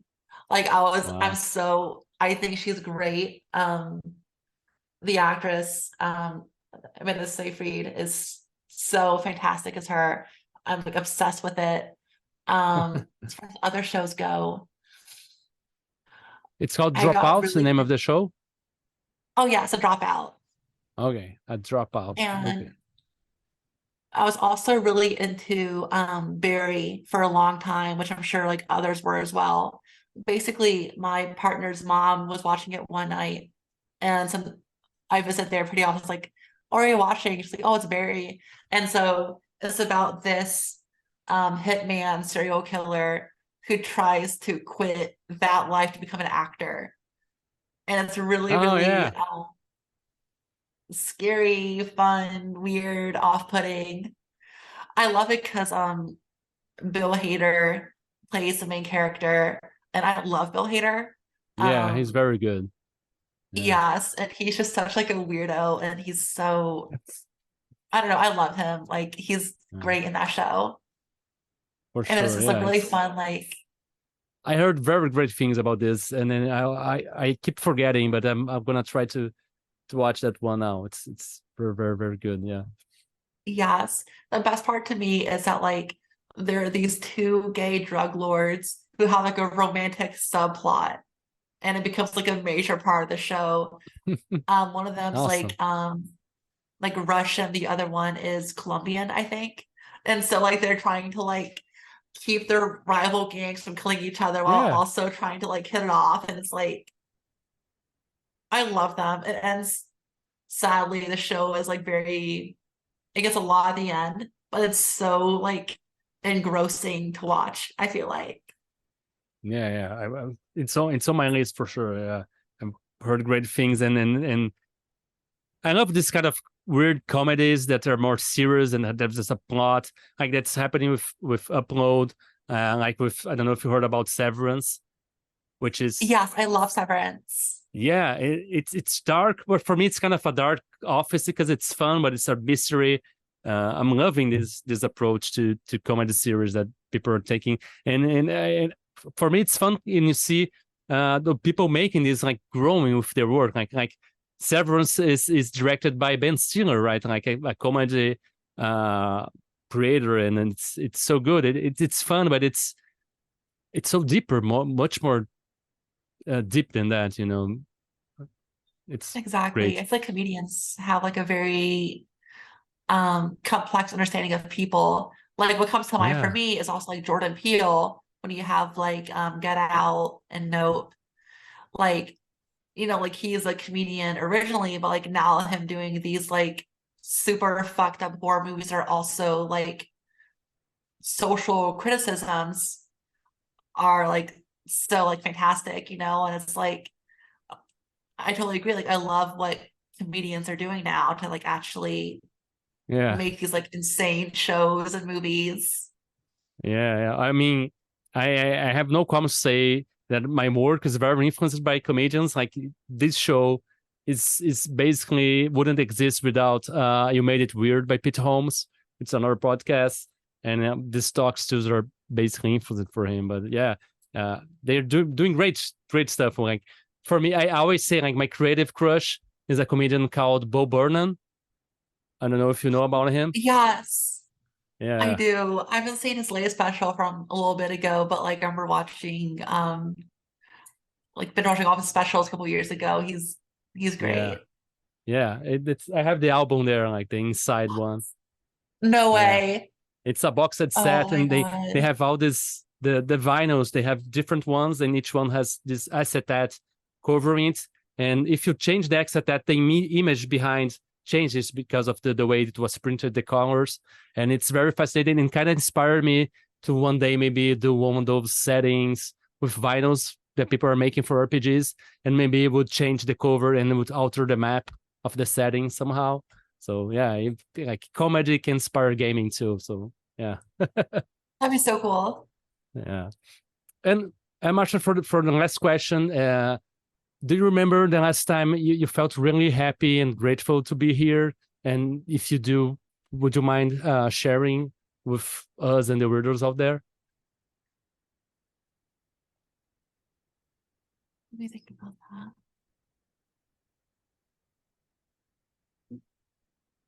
It could To be be, honest, the first thing comes to mind was just that Halloween night, to be honest, because like I was just so yeah.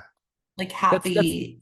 that's what came into my mind as I was asking you this. But I mean, it could be something else. I don't know. Yeah, Yes. Let me just think about that really quickly. The weekend before, I'm sick now, but I had been sick just a couple of weeks ago too. And once I was feeling like better, I literally like called up like all of my friends. I had lunch and dinner with them like throughout like a whole weekend. And that made me wow. so happy because it's like, um, besides like, I haven't seen some of them in a while, it's like I love being able to spend time with people who, you know, like we understand each other. And it's why like I Yeah, visit my partner so often in her kindred city because it's spirits, like right? Yeah, exactly because it's like I long to be with other people with like not like by myself. Like I love my cat, but I can't really talk to him very well because yeah, he just kind of like yells at me or doesn't like talk to me at all. But like I love the moments where it's like we're sitting next to each other and the conversation goes a little bit quiet and I just realize like I'm not alone right now. And that yeah, makes me really thankful, you know? yeah.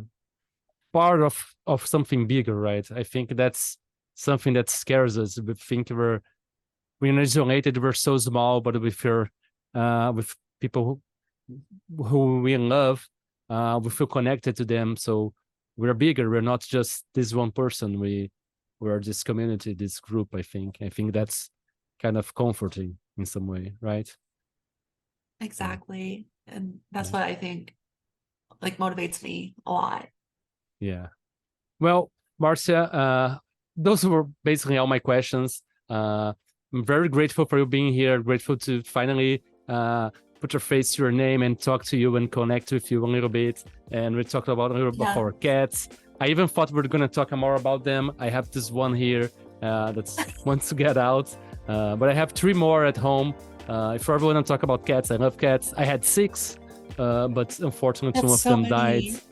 Yeah, of old age. Yeah, but we love them. And then my kid wants a kitty, but we're just waiting because 4 is enough right now. Absolutely. That's so sweet. And also thank you so much as well. Like this is so wonderful again to like meet you as well in person sort of and just talk with you. It was really nice. Yeah. And before you go, do you want to leave anything for the weirdos out there to check out, any for work or social media or your blog for them to seek and learn and grow as I did reading your stuff? Thank you. You can find my blog at perversefantasy.blogspot.com. I think that's right. And from there, if you want, you can find the D&D retro clone, if that's what we're calling it. From there, it's free, or you can get it at cost on Lulu. I don't get any money from it, so do what you want with it. Sure. Well, great. Thank you so much. And everybody, remember to keep it weird. Thank you for listening to Weird Games and Weirder People.